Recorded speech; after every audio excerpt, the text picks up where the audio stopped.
আপনারা দেখছেন IR TV news Bangla.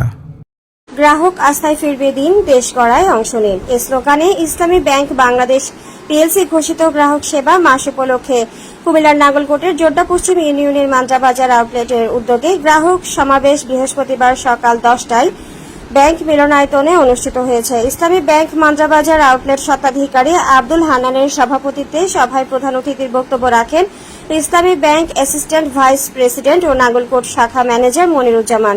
সমাবেশে বিশেষ অতিথির বক্তব্য রাখেন নাঙ্গলকোট শাখা manager operation Abdul Hannan, Nangalkot press club সাংগঠনিক সম্পাদক কেফায়েতুল্লাহ মিয়াজি, জোড্ডা পশ্চিম ইউনিয়ন জামায়াত আমির মাওলানা তোফাজ্জল হোসেন, মান্দ্রাবাজার পরিচালনা কমিটির সভাপতি হাজী মোহাম্মদ মোস্তফা, সন্দাল সরকারি প্রাথমিক বিদ্যালয়ের প্রাক্তন প্রধান শিক্ষক Abdur Rashid Bhuiyan, MCB bricks manager Sakhawat Hossain, Mandrabazar ব্যবসায়ী ইউসুফ আলী, ডাক্তার আনোয়ার হোসেন মিয়াজি, ব্যবসায়ী বজুল আমিন পলাশ, কাতার প্রবাসী হাফেজ ইয়াসিন ভুইয়া, সামির নার্সারি স্বত্বাধিকারী আরিফুর রহমান প্রমুখ। ইসলামী ব্যাংকটা প্রতিষ্ঠা হয়েছে এবং ইসলামী ব্যাংকের ধারে কাছে কেউ নাই। শুধু সরকারি না, বেসরকারি ব্যাংকে যতগুলি ব্যাংক আছে, বেসরকারি এবং সরকারি ব্যাংক। কারণ সরকারি ব্যাংক বলতে আমরা সোনালী ব্যাংকে বুঝি সবচেয়ে বড়। সোনালী ব্যাংকেও আমরা একটা পেয়ে গেছি আলহামদুলিল্লাহ। বাংলাদেশে ইসলামী ব্যাংক সোনালী ব্যাংকে অতিক্রম করেছে। গ্রাহকের অর্থনীতি, আমাদের যে পুঁজি আছে 1,60,000 কোটি টাকা আমাদের ছিল, এই টাকা আমাদের অন্য সোনালী ব্যাংকও নেয়। এবং এই এশিয়ার মধ্যে ইসলামী ব্যাংক একটা অন্যতম ব্যাংক এবং পৃথিবীর 1000 ব্যাংকের মধ্যে ইসলামী ব্যাংক একটা, বাংলাদেশের অন্য কোনো ব্যাংক নেই।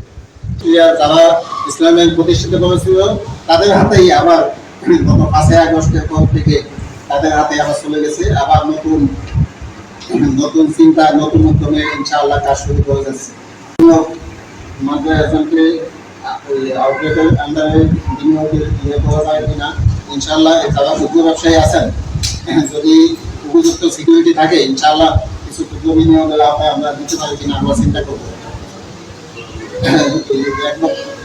বাংলাদেশ বলেছেন, উনি ইসলামী অর্থনীতির বিষয়ে ধারণা দেওয়ার জন্য বলেছেন। ইসলামী অর্থনীতির বিষয়ে অনেকের এই ধারণা নেই যে সুদ হারাম, এটা কিয়ামত পর্যন্ত হারাম থাকে। সবাই যদি এটাকে হালাল বলে বা আমরা যদি সুদ হালাল মনে করে খাই, এটা কিয়ামত পর্যন্ত হারামই থাকবে। আল্লাহর বিধান এটা অক্ষুণ্ণ থাকবে। যেমন এই যে একটা মুরগি আমি ইচ্ছা করলে কল্লাতে জবাই করতে পারি, লেজে দিয়েও জবাই করতে পারি। আমার ইচ্ছা নাকি বিধান কি, বিসমিল্লাহ বলে, আল্লাহু আকবার বলে এটা জবাই করা লাগবে।